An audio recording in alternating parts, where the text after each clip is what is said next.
the overseas workers.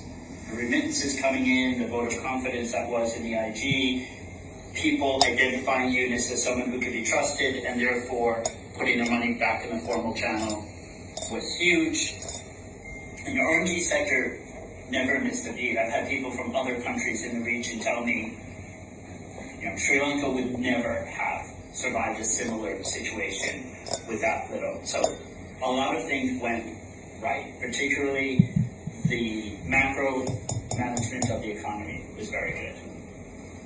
I think actually things like the conviction of Hasina is politically genius. It's shocking that they managed to get that decision before they left. And the ICT is not a tribunal we recognize. It was not a free and fair trial, what have you, but she's guilty. And they proved it. And they did it within their mandate, which was impressive. Yunus's management of the BNP when the students failed to form a real party was genius. His going to London and negotiating Tariq was a level of political acumen that I can tell you for a fact none of us at the time thought he had. There have been a number of times when we thought, with his stellar reputation intact, and those were the threats. He did not back down to the army, despite everything that's happened. He did not back down to the oligarchs. He did not back down to the parties. People have criticized the way he's handled the parties, but he has said, this is your problem, this is your problem, this is your problem. You have to talk to each other. Your parties are talking to each other. Jamaat and BNP have each other on their speed dials. That thing of the economy, some of the reforms are putting him at the end. I mean, the whole management of the July Charter and this referendum, and we can criticize who's going to understand the referendum, blah, blah, blah. But that management of Jamaat, the referendum is going to be on the day of the election, shut up. And BNP, it's going to be all the things you didn't agree to, shut up. Or y'all can walk away from this. And they didn't. So I think what we've identified is that there is a giant, invisible force of social cohesion in Bangladesh. Every time we thought things would spin off since August 5th, starting with August 5th, we evacuated on August 5th. We just had a meeting this morning where we talked about this. 1 month later, we were riding back to Washington saying, no, everybody can come back. And they were like, you're crazy, that's not possible. And we had to explain to them that the Bangladeshi society had risen up a second time and reimposed order spontaneously without the involvement of the government. I don't think any of you guys give yourselves credit for what keeps happening. For the fact that it's not the parties, and it's not the government, but the people and the parties and everything. They keep backing away from confrontation. So, which is why I simply do not believe that Jamaat can impose Sharia.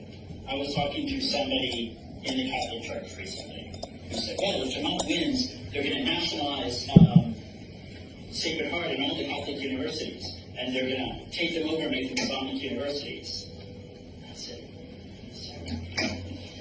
if Jamaat were to seize all the Catholic schools in Bangladesh, they would have 100% tariffs put on them the next day.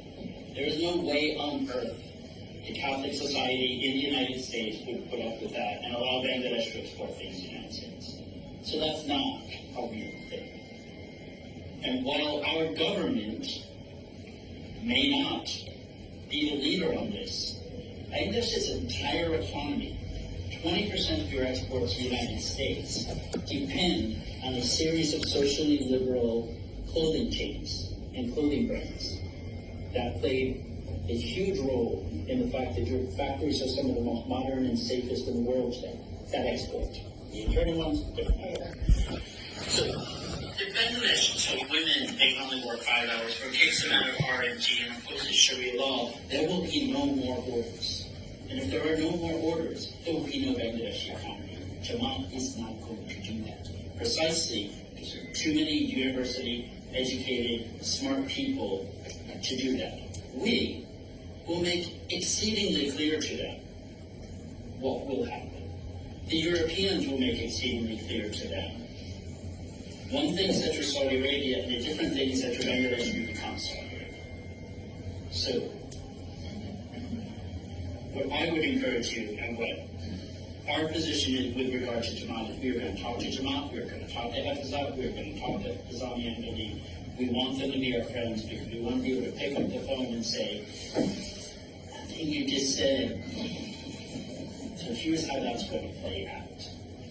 And because they're not stupid, they're not crazy, that doesn't mean we can protect everything and that some things won't change. This is largely your fight, which is why it's somewhat about engaging with the women on that side, and it's about trying to engage. I understand it's hard. We engage. You also have conversations with people in which they tell you those same back that's over and over again. We would like to break out. That reformist Jamaat.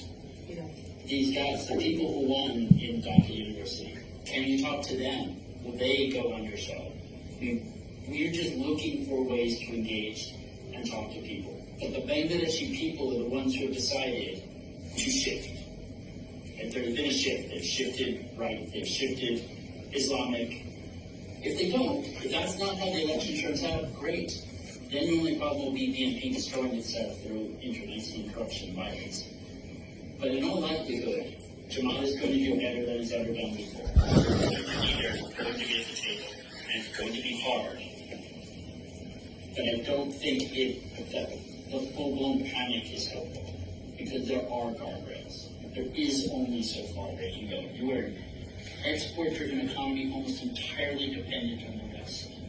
If you sold everything to China, you'd be in big trouble, because they could care less what they would do. But you don't. You sell everything to the United States and Europe. And even if our government doesn't care, our consumers do, and our companies do, and they care about their reputation, they care about these things.